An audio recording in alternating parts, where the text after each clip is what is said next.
Oke, assalamualaikum warahmatullahi wabarakatuh. Balik lagi sama channel saya, channel Jejak Lawangi. Tentunya masih bersama saya sendiri, yaitu Cahyo Lawangi, Lare Banyuwangi asli. Oke teman-teman, gimana kabarnya? Alhamdulillah kalau teman-teman sehat, sehat, terus banyak rezeki, selalu dalam lindungan Tuhan Yang Maha Esa, Allah Subhanahu wa Ta'ala. Amin amin Allahumma amin. Nah, kali ini saya akan membahas terusan video yang minggu lalu, yaitu akan membahas tentang teluh. Nah, jadi memang ilmu sihir itu terbagi jadi 3 golongan. Ada yang pertama yang saya bahas kemarin, yaitu santet. Terus yang kedua teluh, yang ketiga adalah guna-guna. Nah, kali ini saya akan membahas tentang teluh karena kemarin sudah saya bahas tentang apa itu santet. Nah, sebelum saya melanjutkan bincang-bincang saya tentang apa itu teluh, jangan lupa kalian like, comment, subscribe, dan share video saya ini agar lebih berkembang lagi, tentunya lebih lebih bermanfaat mungkin guys. Oke, sudah. Kalau sudah, terima kasih udah subscribe, udah setia nonton channel YouTube saya ini. Nah teman-teman, lanjut ke pembahasan, yaitu saya akan membahas tentang teluh. Nah, teluh itu kalau santet kemarin artinya medianya yaitu yang digunakan adalah benda mati. Nah, beda dengan teluh teman-teman. Jadi kalau teluh itu sama sepertinya, sebenarnya sama-sama untuk menyakiti orang lain, cuma medianya aja yang berbeda. Jadi kalau santet itu pakai yang digunakan medianya adalah benda mati yang seperti saya jelasin kemarin, dengan boneka, paku, dengan silet, pecahan beling, dan lain-lain itu. Nah, jadi kalau teluh kebalikannya dari itu semua. Medianya yang dipakai itu adalah kebalikan dari santet itu tadi. Jadi bisa dibilang yang digunakan biasanya si ahli teluh atau dukun teluh itu biasa menggunakan dengan media benda hidup, misalnya bisa dengan ayam, bebek, tikus, kalajengking, terus kelabang itu apa ya? Kalau di sini kelabang kayak lipan gitu sih, yang kakinya banyak itu, terus kata, ular. Cuma yang lebih familiar yang biasanya kita temui atau sering kita dengar atau kita lihat itu biasanya dari ular, kalajengking, dari lipan itu tadi yang biasa digunakan. Tapi kalau untuk ritualnya sendiri biasanya ada juga yang menggunakan dengan media ayam. Karena apa? Karena mencari benda hidup atau makhluk hidup yang paling gampang itu ialah ayam, dan juga tidak berbahaya dibandingkan binatang yang hidup lainnya. Seperti ular kan berbahaya, berbisa. Terus kalajengking itu juga berbahaya, berbisa. Jadi kalau kebanyakan yang digunakan mungkin bebek sama ayam karena mungkin tidak berbahaya. Nah, kalau teluh itu sendiri itu biasanya datangnya itu mulai jam 10 malam sampai jam 2, jam 3 subuh. Jadi jam 10 malam sampai jam 2, antara jam 2 sampai jam 3 subuh. Itu biasanya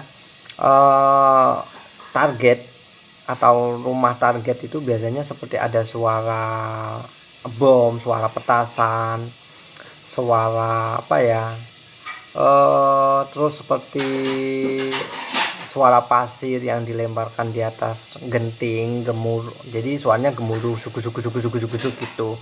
Tapi kita sendiri juga tidak boleh dominan terlalu percaya itu semua. Kita percaya boleh, tapi balik lagi semua itu adalah anggap itu semua adalah ujian, cobaan dari Sang Pencipta untuk kita. Mungkin dengan begitu Allah Subhanahu wa Ta'ala, Sang Pencipta,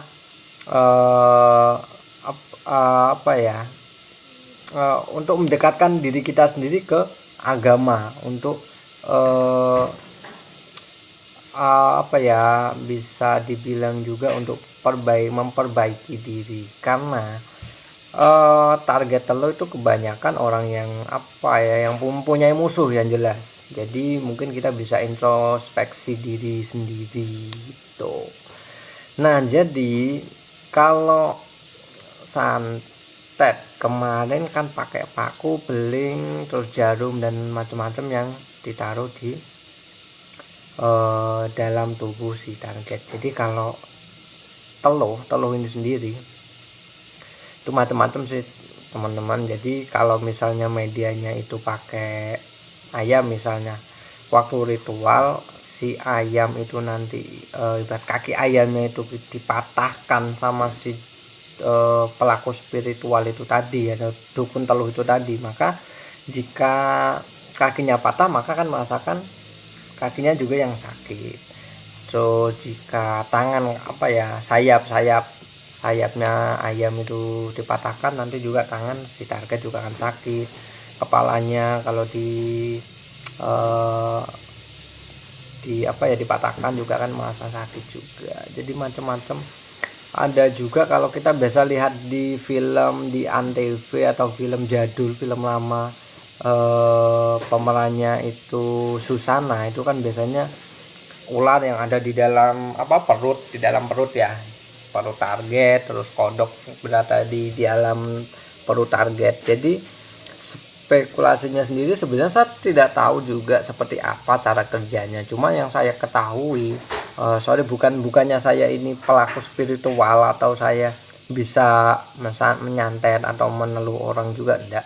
Cuma memang saya pernah mengikuti salah satu, pokoknya ada pelaku spiritual seperti itu, dan saya lihat, dan itu tujuannya untuk ya intinya untuk menyakiti orang lain gitu.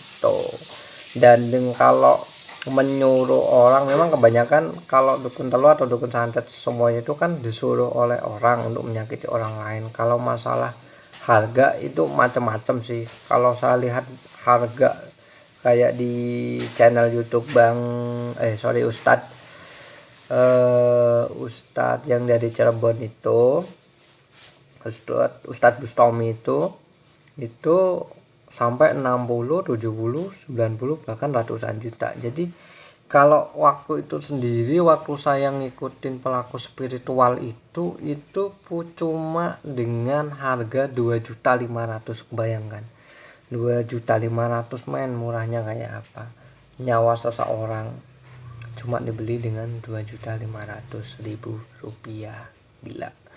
Nah, waktu itu kalau saya lihat targetnya itu mati, ya kurang tahu sih kalau orang targetnya mati entah sakit, saya kurang tahu. Cuma saya hanya sebatas waktu itu ingin tahu seperti apa sih waktu ritual itu. Jadi memang pakai benda hidup waktu itu. Nah, jadi saran saya teman-teman, kalau saran saya lebih baik kalau kita benci sama seseorang, punya musuh, lebih baik kita balas dengan ilmu sabar. Karena apa? Sesungguhnya orang-orang sabar itu banyak kok, banyak hidayahnya, banyak intinya Allah itu selalu dekat dengan orang-orang yang bersabar. Seperti ada salah satu yang saya ingat itu bacaan innallaha ma'as sabirin, sesungguhnya Allah itu bersama mereka orang-orang yang sabar. Jadi siapapun dia yang menjelek-jelekkan kita di belakang, biarkan mereka menjelek-jelekkan kita, biarkan mereka sampai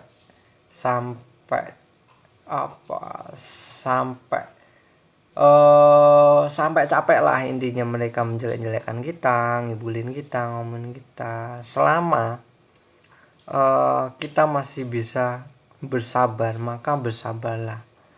Kan memang banyak orang itu bilang seperti ini, orang sabar itu ada batasnya. Memang orang sabar itu ada batasnya, tapi mereka tidak tahu batas orang sabar itu seperti apa. Kan mereka tidak tahu. Jadi intinya kalau saya lihat mereka cuma ikut-ikutan omongan orang. Orang sabar ada batasnya loh. Kalau saya batasnya habis, saya bisa membalas. Sebenarnya kalau saya balik, kamu tahu nggak sih batas sabar itu ada di titik mana? Pasti mereka nggak tahu. Gitu. Dan berdoa saja jika ada orang seperti itu, doakan semoga dia diberikan pintu berkah, berikan hidayah agar mereka tidak salah jalan dan ingat sama sang pencipta. Itu sih men. Oke, kalau untuk guna-guna kita masih bahas tentang teluh ya. Kalau guna-guna mungkin minggu depan akan saya bahas di episode minggu depan. Karena memang kalau saya bahas di sini pasti teman-teman bakalan bosen dengerin apa ya, cuma ngobrol-ngobrol ini aja sih. Memang untuk sementara ini saya masih belum bisa keluar untuk cari tempat-tempat yang sakral, yang penuh misteri, yang konon angker masih belum dapat karena keterbatasan waktu juga. Jadi mohon maaf untuk sementara mungkin seperti ini. Saya akan sedikit menjelaskan tentang ini, itu, ini, dan itu. Jadi setidaknya kita saling berbagi ilmu. Kalaupun saya ada salah-salah kata, monggo dikirim di kolom komentar. Nanti akan saya benahi agar saya bisa mengembangkan channel saya lebih baik lagi. Oke. Teluh. Oke, balik lagi ke topik pembahasan teluh. Jadi itulah dia teluh. Bedanya hanya di media yang digunakan. Kalau yang lainnya masih tetap seperti kemenyan, terus dupa, bunga-bungaan yang lain masih tetap digunakan. Dan intinya kita tetap bismillahirrahmanirrahim.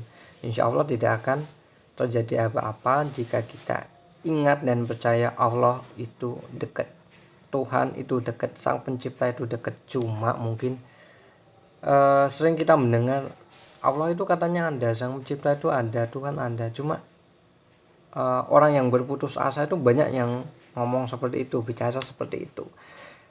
Jika kita sadar sebenarnya memang Sang Pencipta itu dekat dengan kita, Tuhan dekat dengan kita, Allah itu dekat dengan kita. Cuma kitanya sendiri aja yang tidak sadar.